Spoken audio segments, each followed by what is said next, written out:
નમસ્કાર મિત્રો, સ્વાગત છે તમારું અમારી ચેનલમાં, જે સમર્પિત છે ભક્તિ, પુરાણ અને શાસ્ત્રોને.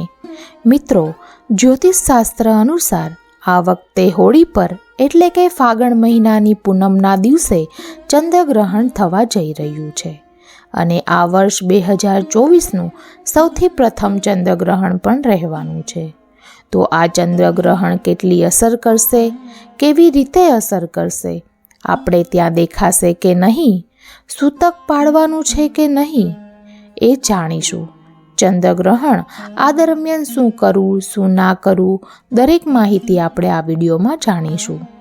મિત્રો, ચંદ્ર અને સૂર્યગ્રહણ બંને એક ખગોળીય ઘટના છે, જેનું વૈજ્ઞાનિક તેમજ શાસ્ત્રોક્ત મહત્વ રહેલું છે.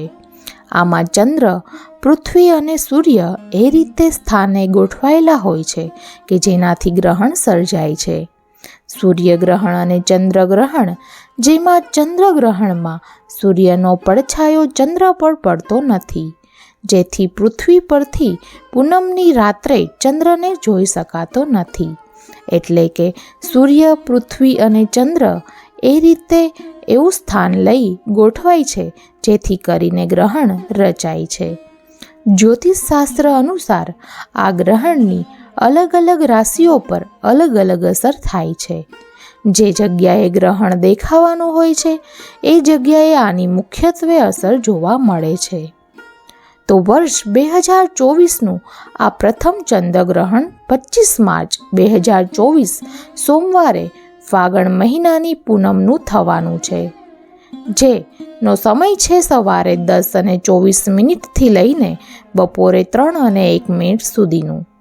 એટલે કે આ રીતે ટોટલ 4 કલાક અને 36 મિનિટ સુધી ચંદ્રગ્રહણ રહેવાનું છે. પરંતુ આ ચંદ્રગ્રહણ ભારતમાં દેખાવાનું નથી, કેમ કે આપણે ત્યાં ચંદ્ર ઉદયનો સમય છે સાંજે 6:44 અને એ પહેલાં બપોરના 3 વાગે ચંદ્રગ્રહણ પૂર્ણ થઈ જવાનું છે.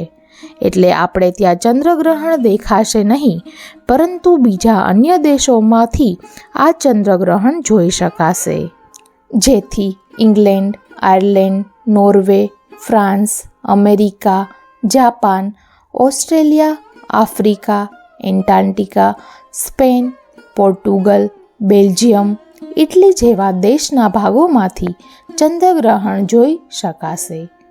તેથી જ્યાં જ્યાં ચંદ્રગ્રહણ દેખાય છે ત્યાં જ સૂતક પાડવાનું હોય છે. એટલે આપણા દેશમાં ચંદ્રગ્રહણનું સૂતક પાડવાનું રહેશે નહીં. પરંતુ આ ગ્રહણ ભારત દેશમાં દેખાવાનું નથી, તેથી આપણે અહીં સૂતક પાડવાનું નહીં રહે. એટલે ચંદ્રગ્રહણની કોઈ ઉપર કે કોઈ રાશિ કે જાતક ઉપર કોઈ પણ અસર જોવા નહીં મળે. આ વાત જરૂરથી ધ્યાનમાં લેવી.